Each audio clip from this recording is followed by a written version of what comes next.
ONDO jumps 17.9% after Ripple tokenized Treasury settlement. Pilot ONDO traded up 17.9% on May 9, 2026, after a tokenized US Treasury settlement pilot with Ripple, Mastercard, and JPMorgan went live on the XRP Ledger. The move was flagged by CoinGecko in a post on X, which tied the price action directly to the pilot announcement. The wider market was quiet at the time.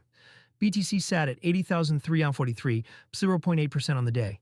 ETH at 2,318, so 1.6%, and XRP at 1.42, 2.9%, per the live snapshot at OAQ 15 UTC. ONDO's 17.9% day stood out against that backdrop, with the Fear and Greed Index reading a flat 50, neutral. The settlement pilot that moved the token ONDO finance issues tokenized exposure to short-dated US Treasuries through products like OUSG and USDY. Until now, most of that exposure has lived inside a relatively closed loop. Institutional buyers wire in cash, receive a token, and either hold it or use it as collateral on a small set of compatible venues. A pilot that connects an ONDO treasury position to a bank rails settlement leg on top of the XRP Ledger changes the addressable use cases for that token. The pilot reportedly routes a real treasury position through Ripple's payment stack, with Mastercard providing the card rail hookup and JPMorgan involved on the bank-side cash leg. SpendNode covered the underlying mechanics in the original XRP Ledger pilot story. Today's move is the market reaction, not a new technical announcement. The number that matters, a 17.9% intraday move on a token with a multi-billion-dollar market cap, is not noise. It implies traders read the pilot as a signal that ONDO's tokenized treasuries can move into mainstream bank settlement workflows, not just crypto-native DeFi loops. That changes the ceiling on demand. A bank using ONDO to back a settlement leg is structurally different from a DeFi vault using it as yield collateral.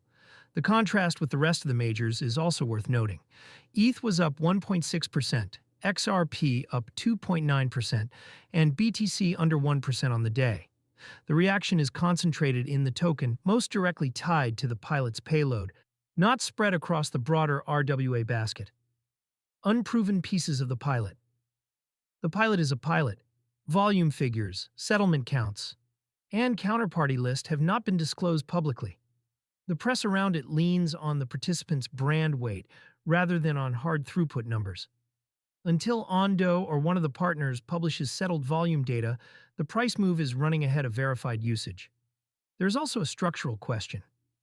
Tokenized treasuries on the XRP Ledger now sit alongside tokenized US Treasuries on BNB chain at 3.5 B market cap, and tokenized US Treasuries on Ethereum at a record 8 by buys. Liquidity is fragmenting across chains. A bank rails connector helps ONDO on one of those chains, but it does not consolidate the category. Practical read for crypto users. For most retail holders, the takeaway is narrower than the headline suggests. ONDO products are accredited investor or institutional only in most jurisdictions, including the United States. The pilot does not change that. It changes how institutions can use the token once they have it. The second-order question is which assets follow. If a treasury position can be wrapped, settled through bank rails, and unwound on the XRP Ledger, the same pattern can be applied to money market funds, short corporate paper, or even tokenized deposits. That is the path other RWA issuers will be watching this week.